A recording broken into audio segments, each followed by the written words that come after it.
누가복음 8번째 시간 내 아버지 집에 계시는 주님이란 제목으로 하나님 말씀을 나누려고 합니다.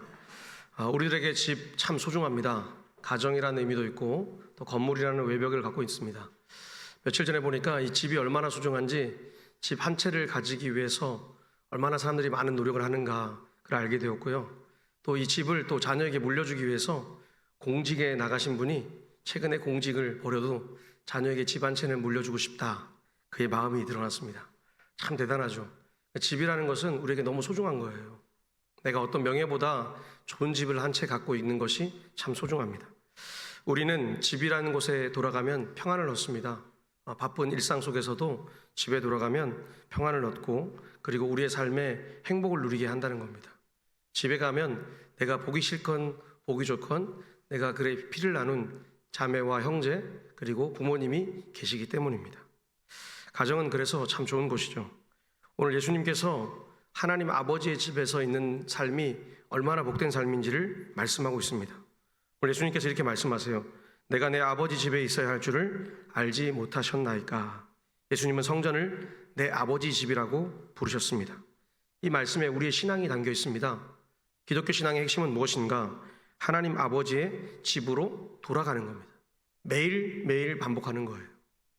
세상의 집에서 하나님 아버지 집으로, 그리고 성전된 삶으로 나를 그렇게 이끌어가는 것이 우리 신앙의 핵심입니다. 이게 본질입니다. 그곳에서 평안을 얻고 쉼을 얻는 겁니다. 복음서 중에 유일하게 예수님의 어린 시절을 상세하게 기록한 본문이 바로 오늘 누가복음 2장 41절 이하입니다. 이 말씀이 유일하게 예수님의 어린 시절을 잘 담고 있습니다. 누가가 의사여서 그런지 가장 정확하게 예수님이 어떤 삶을 사셨는지 잘 보여주는 장면을 담았습니다. 오늘 이 장면을 통해서 우리가 만나야 될 주님, 그리고 우리가 들어야 될 진리, 이것을 잘 새기는 귀한 시간이 되시길 축복합니다. 그럼 먼저 신앙의 틀 속에서 예수님을 잃어버린 부모입니다. 예수님이 잃어버린 부모님, 오늘 41절을 보니까요, 그의 부모가 해마다 6월절이 되면 예루살렘으로 가더니라고 말씀합니다. 여기서 해마다라는 표현에 주목하십시오. 요셉과 마리아의 신앙이 결코 일회성이 아니었습니다. 한 번 그냥 지나가는 삶, 아니면 52주 중에 어쩌다 열심히 믿고 52주는 그냥 대충 사는 삶, 이게 아니었고요. 매년 가장 중요한 3대 절기 중에 첫 시작 6월절을 하나님께 드렸습니다. 감정으로 시작하는 신앙이 아니었다는 거예요. 기쁠 때는 예수님, 기쁘지 않을 때는 예수님이 없음, 그런 신앙이 아니라 기쁘지 않아도 예수님, 기뻐도 예수님. 그래서 말씀대로 순종하는 삶을 살았습니다. 갈릴리 나사렛에서 예루살렘까지의 직선 거리가 130km 정도 된다고 해요. 130km 정도를 가려고 그러면 최소한 어른은 한 나흘 정도 걸어가야 됩니다. 근데 어린 아이들과 함께 6월절 절기를 지내려고 간다고 하면 7일 정도 대충 걸린다고 봐요. 7일 동안 양을 들추매고 예루살렘을 향해서 걸어가는 겁니다. 평지가 아닙니다. 산길입니다. 산길을 그렇게 걸어가는 거예요. 당시 정통적인 유대인들의 남성들이 이 절기를 지키기 위해서 갔습니다. 당시 유대인 인구가 한 700만 명 정도 보는데 그 700만 명 중에 한 10%, 70만 명이 6월절을 지켰다라고 보고 있습니다. 오늘 재미있는 장면은 온 가족이 다 올라갑니다. 근데 예수님의 나이는 12살, 그러니까 유대인으로 봤을 때 성인 나이가 되기 1살 전, 그러니까 아직 성인이 아닙니다. 안 가도 됩니다. 그런데 오늘 요셉은 온 식구를 데리고 갑니다.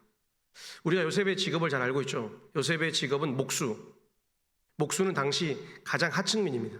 상층부는 세리와 그 나라를 도와주었던, 로마 제국을 부강했던 그런 사람들, 우리 일제시대로 말하면 순사 같은 사람들, 또 일제 관리들, 그런 사람을 상층부, 그 다음에 중층에 사는 사람들이 누구냐? 귀족들과 어느 정도 땅을 가진 사람들, 그리고 갈릴리 마을을 봤을 때는 어부입니다. 어부. 그러니까 베드로는 서민 중에서도 중산층에 해당하는 사람이었습니다.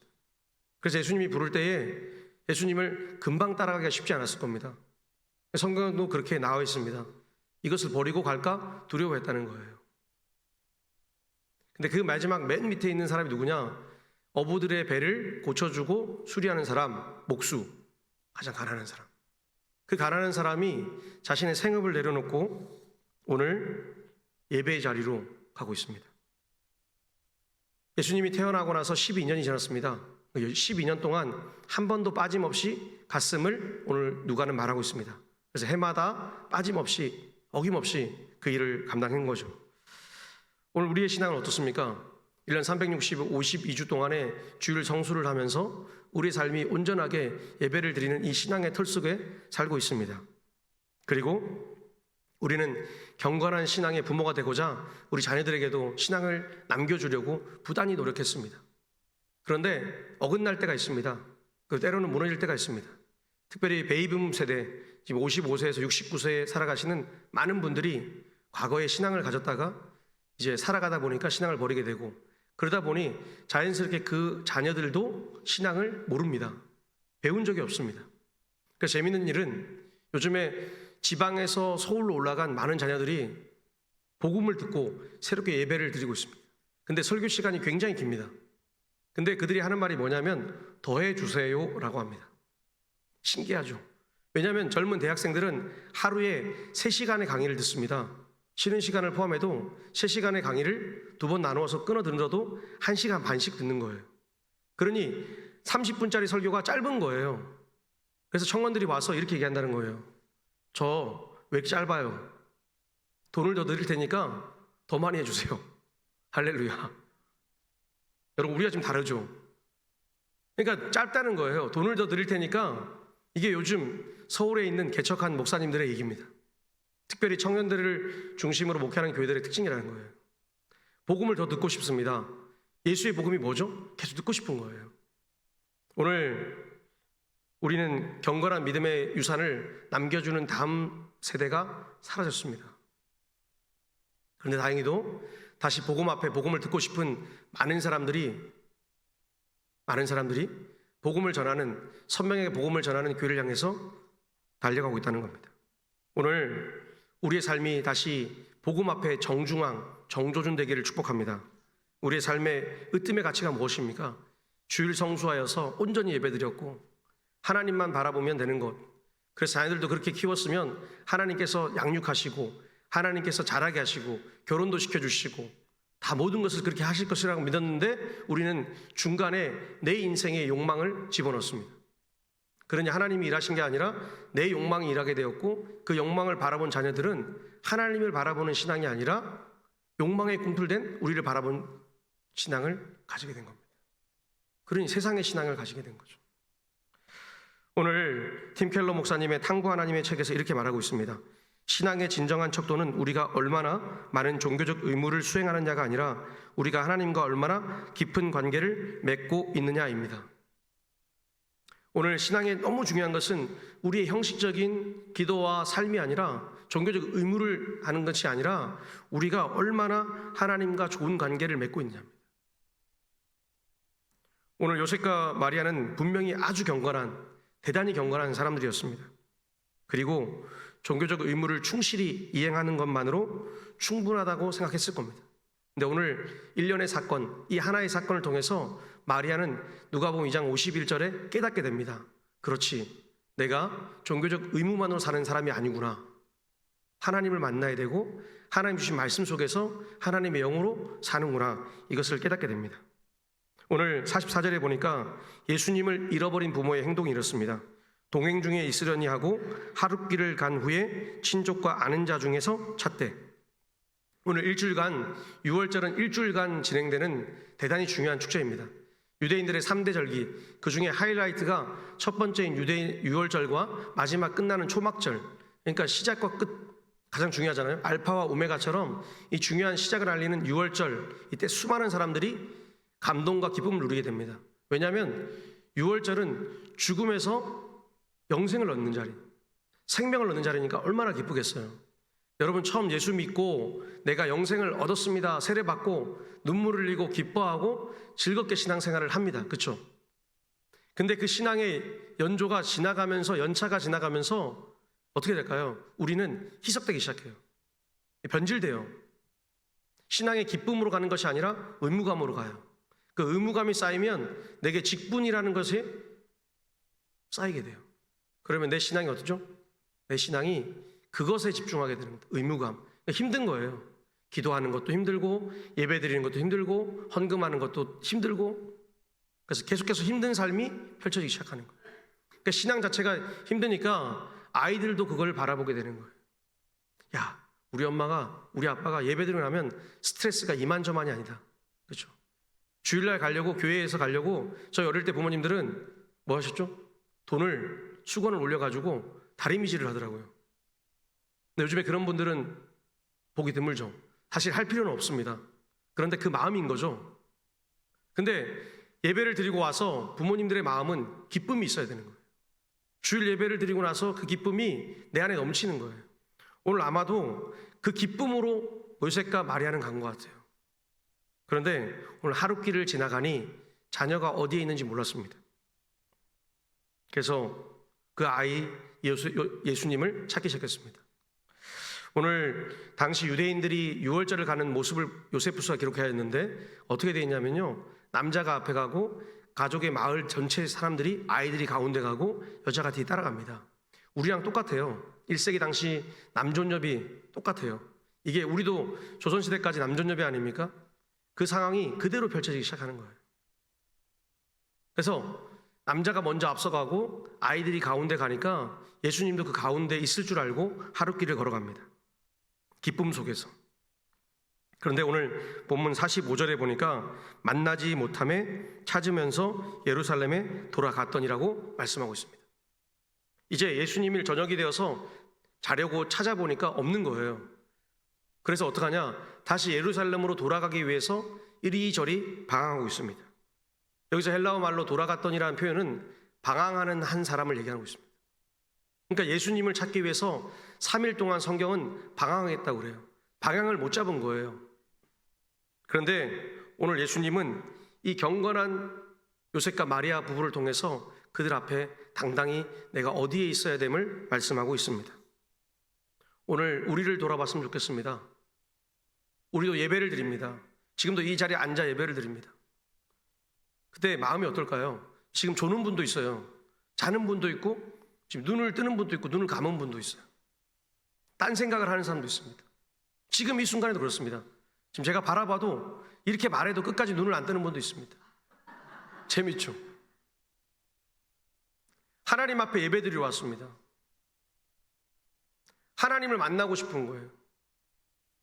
간절히 그 하나님이 오길 원하는데 내 육체가 안 될 때가 있을 거예요. 나이 드시면 그럴 수 있습니다.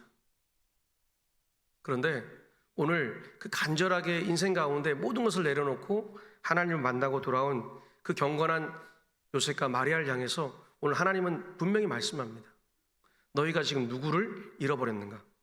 팀 켈러 목사님은 센터처치라는 책에서 우리를 이렇게 지적하고 있습니다.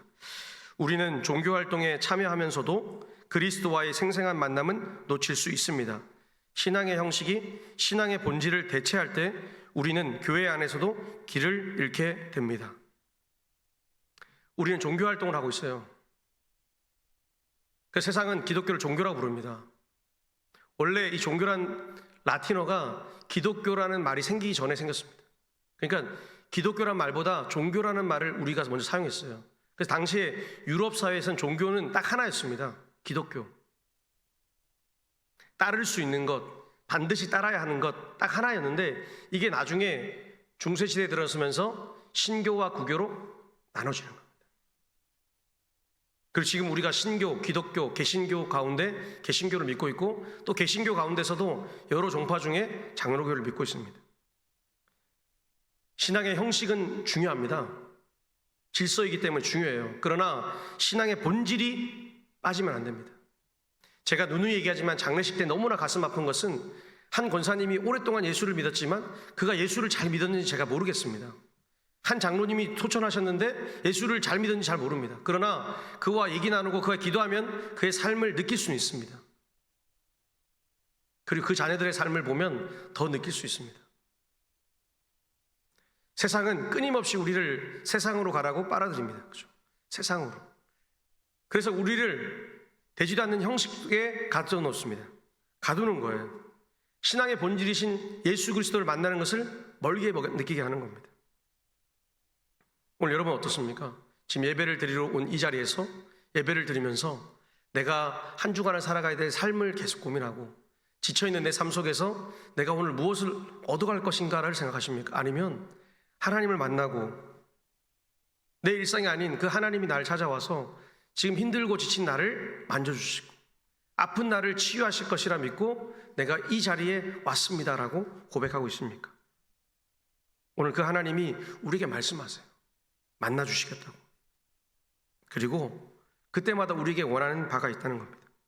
오늘 45절이 참 재밌는 말은 45절의 이 헬라어가 찾으면서 예루살렘에 돌아갔다는 이 말이 한편으로 방황한다는 말도 되지만 또 한편으로 뭐냐면 방향을 완전히 바꾼다는 리턴이 됩니다.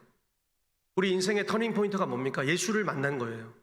예수를 만나서 회심했을 때 내 인생의 터닝 포인트가 생깁니다. 그래서 내 인생의 모든 방향이 전인격적으로 하나님 만나게 되는 겁니다. 그때 예배가 얼마나 소중한지 알게 됩니다. 제가 그랬죠. 제가 2005년 6월 25일 날 3일교회에서 제 인생의 회심, 모태신앙이었지만 예수님 만났습니다. 이것은 평생 잊지 못할 시간입니다. 그 시간에 예수를 만나고 지금 제 삶은 이제 목사가 되었고 목사가 된 이후에도 그 회심의 순간을 매일 기억하며 살아가고 있습니다. 왜냐하면 내가 터닝할 때마다 필요한 포인트가 필요하기 때문입니다. 오늘 여러분 가운데 평생 내가 예수를 만나지 못한 분도 여기 있을 수 있습니다. 평생 진짜 예수님이 날 찾아와서 나를 만지시고 내 삶을 완전히 바꾸어서 그래 너는 내 가족이라고 말씀하는 그것을 듣고 그 힘으로 살아가지 못하는 분도 여기 있을 수 있습니다. 그리고 평생 동안 죽을 때까지 교회를 들락날락 거렸는데도 불구하고 예수를 못 만나는 분이 있습니다. 왜냐하면 우리가 예수님을 많이 생각하지 않기 때문에 그렇습니다. 예수님을 잃어버린 자리 어디로 가야 되죠? 예배의 자리에 가는 겁니다. 그 예배의 자리에서 예수님을 다시 만나야 됩니다. 그리고 붙들어야 됩니다. 팀 켈러란 목사님이 하나님을 말하다라는 책에서 이렇게 말씀합니다. 하나님을 잃어버렸다고 느낄 때 우리가 해야 할 일은 새로운 무언가를 시도하는 것이 아니라 우리가 그분을 마지막으로 만났던 곳으로 돌아가는 것입니다. 그곳은 바로 말씀과 기도와 예배의 자리입니다. 오늘 우리가 읽는 말씀의 핵심 아닙니까? 오늘 성경 본문의 핵심, 예배의 자리로 돌아가라, 말씀의 자리에 돌아가라, 기도의 자리에 돌아가서 다시 하나님을 만나서 그 하나님으로 만족하며 살아가라는 거예요. 오늘 우리가 그런 사람들입니다. 오늘 우리는 경건하지 않은 사람이 아니라 경건한 사람이기 때문에 신앙의 틀 속에서 매일 주가 되면 주일마다 예배를 드리기 위해서 우리의 인생 가운데 중요한 시간과 물질을 드리고 있습니다. 하나님은 이것을 가벼이 보지 않습니다. 좋다고 하세요. 그러나 그 가운데 신앙의 형식 가운데 신앙의 본질을 가져오라는 거예요. 대치시키지 말라는 겁니다. 세상의 많은 종교들은 자신의 많은 죄를 어떻게 합니까? 이것을 1:1 치환을 시키라 그래요. 그렇죠? 한번 보세요. 불교나 이슬람교나 많은 종교가 그렇습니다. 저도 신학을 공부하면서 비교 종교학을 잠깐 책을 읽어보니까요, 많은 종교는 대치가 필요합니다. 그러니까 내가 죄를 요만큼 지었으면 요만큼 지은 죄만큼 죄의 대가를 물질이나 시간이나 어떤 것으로 드려야 되는 거예요. 근데 기독교는 참 재밌습니다. 결단코 그런 게 없어요. 기독교는 예수님을 믿으면 끝나는 겁니다. 예수님께 죄송하다고 회개하면 끝나는 겁니다. 치환이 되는 종교가 아니에요. 연금술처럼 어떤 금을 만들기 위해서 그만큼의 물질과 시간을 들이라는 게 아니에요. 기적 같은 연금술이에요. 그래서 우리가 예수를 만나면 기적 같은 삶이 시작되는 겁니다. 오늘 주님을 만나시길 축복합니다. 주님을 매일 만나는 건 참 좋겠죠. 그런데 매일 만나기가 쉽지가 않아요. 목사인 저도 매일 만나지 못합니다. 어떤 날은 세상이 더 많이 밀려옵니다. 세상이 더 많이 좋아요. 그러다가 주일이 다가오면 다가올수록 하나님이 이상하니 만큼 이 강단에 서야 되니까 교회가 더 좋아지고 하나님 말씀이 더 잘 들려옵니다. 그런데 세상을 일주일 동안 6일 동안 사는 여러분들은 어떨까요? 세상이 훨씬 더 좋겠죠. 그래서 가끔 다가오는 하나님의 음성을 듣겠죠. 그때마다 이 주일에 드리는, 동북에서 드리는 이 예배 가운데 하나님이 찾아오시길 축복합니다. 그럼 우리는 어떤 하나님의 집에 만나는가? 아버지 집에서 드러난 예수님의 정체성, 그걸 바라봐야 됩니다. 오늘 예수님이 어디에 계셨는가? 46절에 보니까 사흘 후에 성전에서 만난즉 그가 선생들 중에 앉으사 그들에게 듣기도 하시며 묻기도 하시니. 아멘이세요? 오늘 좀 뛰어나 보세요. 사흘 후에 성전에서 만났습니다. 하나님 아버지의 집에 있습니다. 그런데 오늘 예수님의 자세가 어떠냐, 모습이 어떠냐면요, 그들 랍비나 바리새인 서기관들 사이에 있습니다. 그리고 그들 가운데 앉아서 함께 질문하고 대화하는 겁니다. 12살 아이입니다. 12살. 대단하죠? 오늘 12살 아이가 들으면서 랍비와 얘기를 하는 겁니다. 랍비는 선생님이잖아요. 우리말로 그러면, 요즘 말로 그러면 뭐 대학원에 가면은 교수님 같은 분, 그죠? 대학을 넘어서는 굉장히 지식이 풍부한 분들이 앉아있는 자리에 12살짜리 아이가 앉아 있습니다. 근데 오늘 이 예수님의 모습을 보고 누가가 뭐라고 말씀했냐면 47절에 보니까 이렇게 되어 있습니다. 듣는 자가 다 그 지혜와 대답을 놀랍게 여기더라 되어 있습니다. 여기 말 들으면 우리가 이렇게 많이 들었습니다. 예수님이 되게 탁월하네요. 마치 카이스트에 들어가서 12살짜리가 카이스트에 가가지고 모든 교수들을 가르치고 막 그러는 것을 꿈꿉니다. 틀렸습니다. 성경은 분명히 얘기하고 있습니다. 성경은 누가는 가장 탁월할 때는 부사를 넣습니다. 크게, 굉장히 이런 표현을 넣습니다. 근데 그걸 넣지 않았어요. 그냥 놀랍게 여기더라라고 간주했습니다. 추정했어요. 무슨 말이에요?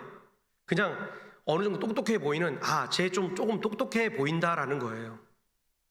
이해되셨죠? 우리가 착각할 때가 있습니다. 예수님이 하나님의 아들이고 신이니까 인간의 모습으로 왔을 때도 굉장히 탁월하고 대단한 분으로 생각하는 거예요. 우리와 평범한 모습으로 화도 나시고 눈물도 흘리고 그렇게 살아가셨다는 것을 누가가 말하고 있습니다. 오늘 헬라어로 보니까 그렇게 정확하게 기록했어요. 그런데 왜 이렇게 누가는 정확하게 인간의 모습으로 온 예수님을 표현했을까요? 우리와 동일하다는 거예요. 예수님도 맞으면 아프시고 좋을 때는 기쁘시고 지금 6월절 가운데 구원의 기쁨이 있는 곳에서 그 기쁨을 더 만끽하고 싶어서 성전에 더 있고 싶은 어린 예수님의 모습을 그대로 기록한 것입니다. 오늘 우리가 만나는 예수님, 우리의 삶 한번 보세요. 예수님을 믿고 나서 우리는 가끔씩 엄청난 일을 기대할 때가 있습니다. 근데 오늘 21세기 살아가면서 우리의 삶에 예수를 믿고 나서 엄청난 일이 일어납니까? 내가 하는 사업이 갑자기 확장되고 몇 년 안에 큰 부흥을 일으키고 그래서 부자가 되어서 내가 마음껏 살아가고, 물론 과거에 우리가 가난할 때 병원도 없고 정말 너무나 가난해서 하나님 먹을 것이 없을 때 마룻바닥에서 눈물을 흘리며 기도할 때 하나님이 기적같이 교회를 세우라고 치유하시고 회복시키셨습니다. 근데 오늘날은 우리가 세계에서 가장 발달한 의학기술을 가진 나라고 경제력도 좋고, 그래서 하나님은 우리의 평범한 삶을 통해서 우리가 교회를 일으키고 성장시키고 하나님의 선교 사역을 감당하라고 말씀하고 있습니다. 그래서 오늘 우리가 생각하는 그런 기적이 잘 일어나지 않습니다. 근데 기적이 일어나요. 예수를 모르고 복음을 몰랐던 사람들이 복음을 듣고 회복한다는 거예요. 그래서 제가 너무 행복합니다. 정말 말도 안 된다. 그 똑똑한 친구들이 지금도 대학의 신촌 캠퍼스나 곳곳에 대학가 주변에 많은 사람들이, 그 똑똑한 학생들이 열심히 공부해서 지방에서 똑똑한 친구들이 올라와서 세상을 살다가 가장 궁금한 것이 뭐냐, 왜 예수 믿는 사람들은 그 귀한 시간과 물질을 어김없이 하나님께 드리는가, 그 생명 같은 것들을 왜 하나님께 드리는가, 그것에 너무 궁금한 거예요. 그래서 복음을 들으러 온다는 겁니다. 오늘 이렇게 당하고 힘들었던 마리아가 만나는 장소가 있는데 48절입니다. 우리 48절 말씀 같이 한번 읽어보겠습니다. 48절 본문 띄워주세요. 여기 같이 읽겠습니다. 아이야, 어찌하여 우리에게 이렇게 하였느냐? 보라, 내 아버지와 내가 근심하여 너를 찾았노라. 아멘. 오늘 이 표현이 이거거든요. 아이야, 어찌하여 우리에게 이렇게 했느냐? 화가 엄청 났습니다. 엄마가. 보라, 이게 뭐냐면요, 야 임마, 욕도 하시죠 가끔씩, 그죠? 보라, 이게 좋은 단어가 아니에요. 이게 히브리어로 힌내인데 감탄사이자 화가 나서 표현하는 겁니다. 내 아빠하고 내가 지금 근심했다는 게 뭐죠? 걱정해서 너 찾고 있다고. 화를 다 드러냈습니다. 그런데 화가 난 엄마한테 예수님의 대답은 이거였습니다. 내 아버지의 집에 있는 줄 몰라요? 라고 반문하고 있습니다. 당신은 나를 모릅니까? 우리에게 묻고 있습니다. 여러분들은 예수님을 모릅니까? 라고 묻고 있습니다. 오늘 팀 켈러 목사님이 이 부분을 당신을 위한 로마서라는 책에서 이렇게 말씀하고 있더라고요. 예수님이 하나님을 내 아버지라고 부르신 것은 단순한 비유가 아니었습니다. 그것은 그분의 본질적 정체성에 대한 선언이었습니다. 예수님은 하나님과 독특하고 영원한 아버지와 아들 관계에 계신 분입니다. 오늘 명확하게 얘기해 주고 있어요. 우리가 흔히 말하는 삼위일체, 설명하기도 어렵고 이것을 뭐라고 얘기할 수도 없는, 양태로는 얘기도 안 되고 묘사를 다양하게 하잖아요. 하나님이 과거에는 뭐죠? 창조주 하나님, 또 지금은 예수님 오셨고, 막 이런 양태론적인 얘기가 아니에요. 아버지가 밖에 나서 직장인이 되고 집에 오면 아버지가 되고 또 밖에 나서 친구가 되고, 이거 개념이 아니에요. 성자 하나님께서 성부 하나님께서 성자 예수님을 보내시는데, 성자 하나님께서 그 일을 감당하시고, 그리고 지금 이 시대에는 성령 하나님이 우리와 함께 계시다는 거예요. 그 아버지와 아들의 관계를 맺어주시는 거예요. 그래서 교회를 뭐라 그럽니까? 가족 공동체, 패밀리 처치라고 그러지 않습니까? 여러분과 우리는 지금 가족이 되었습니다. 그래서 서로의 아픔도 알아주고 때로는 힘들 때 안아주는 것도 중요해요. 그런데 가족이 되었기 때문에 내 상처만 얘기하는 게 아니에요. 남이 어떻게 살까를 내가 바라보는 거예요. 교회의 가장 큰 문제가 뭐냐, 이 한국교회의 가장 어려운 큰 문제가 뭐냐면, 자기 집에 가서 자기 가족끼리도 싸우면서 교회에 와서 싸우면 뭐지 되죠? 힘듦이 돼요. 그쵸? 그 뭐죠? 가족이 아니라는 거죠. 네.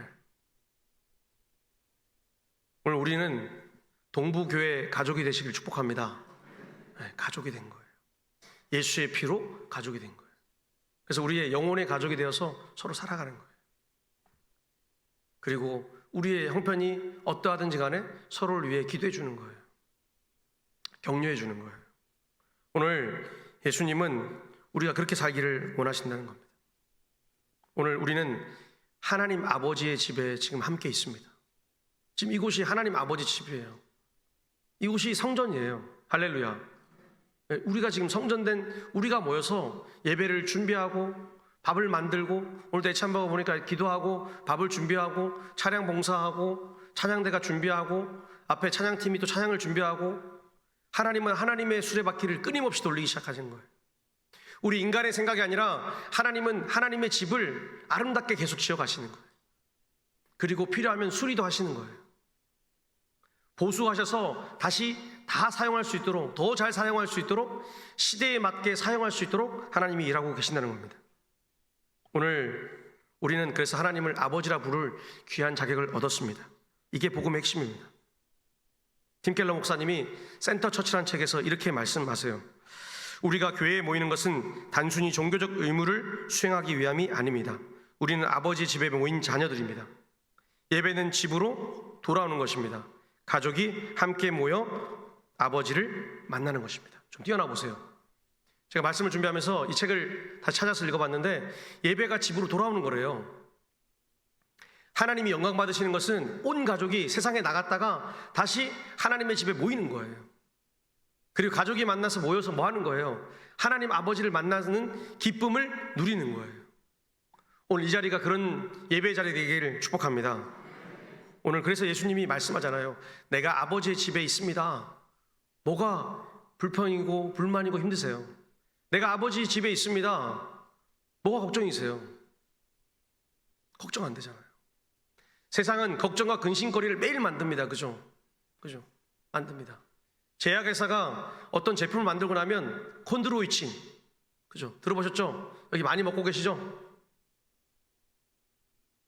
관절. 그러니까 엄청나게 많은 제약회사들이 자신의 물건들을 팔기 위해서 얼마나 많은 광고와 뉴스와 미디어를 통해서 사람들을 계속해서 뭐죠? 불안과 두려움 속에 던지는 거예요. 물론 관절이 불편하기 전에 먹으면 좋습니다.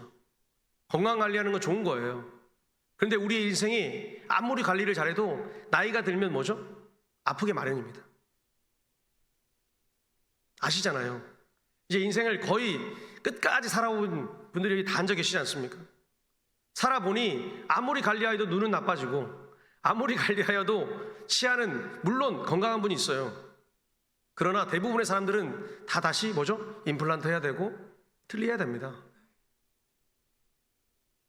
근데 우리는 그것을 매번 걱정하고 두려워하고 떨쳐내기 위해서 바쁩니다. 근데 오늘 하나님 말씀하잖아요. 아버지 집에 모여서 함께하는 것이 예배이고 아버지 집에 모여서 예배하는 것은 너희가 하나님을 만나는 기쁨으로 서로를 끌어안는 거다라고 말씀하고 있습니다. 오늘 우리의 정체성이 뭡니까? 교회입니다. 교회. 세상 사람들이 주일날 이쁘게 차려입고 이 언덕을 오르거나 올라오면 다 교회로 가는 줄 알아요. 그리고 이제 마치고 여러분들이 차를 타고 집으로 가면 그 집에 가서 식당에 가시든 무엇을 하든 여러분들이 저 사람들이 교회 간 사람이구나. 식당에서 기도하면 여러분들이 교인인 걸 알고 있습니다. 그리고 여러분을 바라봐요. 제가 가끔 식당에 갔을 때 참 힘든 게 뭐냐면 저도 반찬을 자주 시키거든요. 그래서 계속 찾아가서 들고 가요. 왜냐하면 자주 시키니까 미안하잖아요. 그리스도인이라면 우리는 그렇게 사는 거예요. 교인들이 식당 가서 깨끗하게 먹고 주변 정리 잘하고 나가면 식당에 치우는 아줌마는 아마 우리의 뒷모습을 보고 감사할 거예요. 그렇죠? 여러분 한번 보세요. 저도 이제 가끔씩 외식하러 잘 가는 식당이 하나 있습니다. 이게 되잖아요. 광고는 아니니까요.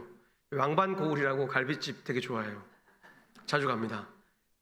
기름기도 없고 맛있어서 가는데 예수 믿는 사람하고 예수 안 믿는 사람하고 다른 점이 뭐냐면 술을 안 먹으니까 술 먹고 난 사람은 그 자리가 어때요? 아무리 깨끗하게 먹어도 뭐죠? 엉망진창이에요. 근데 우리는 술을 안 먹으니까 버릴 게 별로 없는 거예요. 지저분한 게 별로 없는 거예요. 오늘 우리의 사명 복음이라고 그 복음이 지금 내 안에 살아있다면 그 복음의 본질을 끌어안고 살아가는 성도라면 다시 한번 우리의 삶 속에서 하나님을 마음껏 사랑하고 즐기며 증거하는 여러분 되시길 축복합니다. 오늘 팀 켈러 목사님이 우리 모두를 위로하는 말을 한 책이 있는데요. 팀 켈러 목사님 책에 기도회라는 책이 있습니다. 참 좋은 책입니다. 꼭 읽어보십시오. 여기 보면 이렇게 말합니다. 우리가 하나님의 말씀을 완전히 이해하지 못한다고 해서 낙심할 필요가 없습니다. 마리아처럼 우리도 말씀을 마음에 간직하고 묵상하면 성령님께서 때가 되면 그 의미를 깨닫게 하실 겁니다. 할렐루야. 오늘 이게 누가복음 2장 51절의 말씀입니다. 읽지 않았는데 제가 읽어드리겠습니다. 그 어머니 예수께서 함께 내려가서 나사렛에 이르러 이제 예수님을 데리고 나사렛에 갔습니다. 순종하여 받으셨습니다. 예수님을 이제 뭐라 하냐면 하나님의 아들로 진정 순종하여 받드는 거예요. 그리고 나서 그 어머니는 이 모든 말을 마음에 두었습니다. 아버지는 몰라요. 아버지 요셉은 모르는데 어머니는 그 말을 모두 믿고 들었습니다. 왜? 성령의 말씀을 들어서 예수님을 잉태하였습니다. 그리고 그것을 낳았어요. 그리고 매년 6월절을 올라가면서 이 생명의 구원자이신 예수 그리스도가 6월절을 말하는 가장 중요한 복음의 본질인데 그걸 몰랐던 거예요. 그러다가 드디어 12살 되었을 때 이제 예수님이 하시는 말씀을 듣고 깨달았습니다. 우리도 마찬가지입니다. 우리도 다 할 수가 없습니다. 저도 목사이지만 성경을 다 할 수 없습니다. 책을 봐야 되고 읽어야 되고 외워야 되고. 그런데 그때마다 다 알려고 하면 너무 힘듭니다. 우리 인생도 마찬가지예요.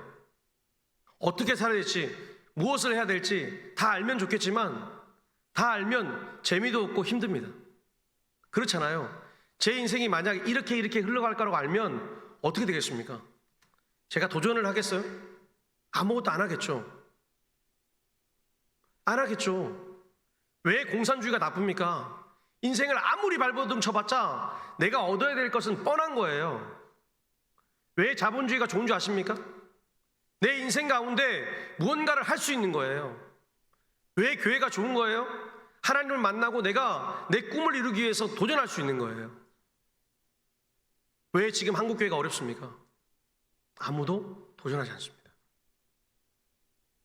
이거 하면 사람들이 싫어해. 이거 하면 우리 성도님들이 힘들어해. 여러분, 동북교회는 도전해야 됩니다. 깨워줘야 돼요. 좀 센 말로 완전히 박살나서 가루가 되어서 이제 하나님이 그 가루에 성령의 생수를 부어주셔서 다시 빚어서 생기를 넣어서 새로운 사람으로 우리를 비워주시고 새로운 교회로 빚어주시고, 그래서 많은 젊은이들이 마음껏 와서 자유롭게 얘기하고 자유롭게 자기를 즐기고 나타내야 돼요. 그래서 교회로 살아가야 돼요. 여러분 꿈꾸고 계시죠? 그래서 제가 여러분을 향해서 만들어드렸잖아요. 동북교회 100대의 기도 제목, 할렐루야. 기도하시잖아요. 오늘도 오후 예배 때 기도할 겁니다. 매일 하십시오. 읽으면서 하나님 되게 해주세요. 오늘 우리 교회가 내 아버지 집, 그래서 쉼이 있고 평안이 있고 사랑이 있고 하나님의 치유하심이 있는 복된 가족 공동체가 되길 축복합니다.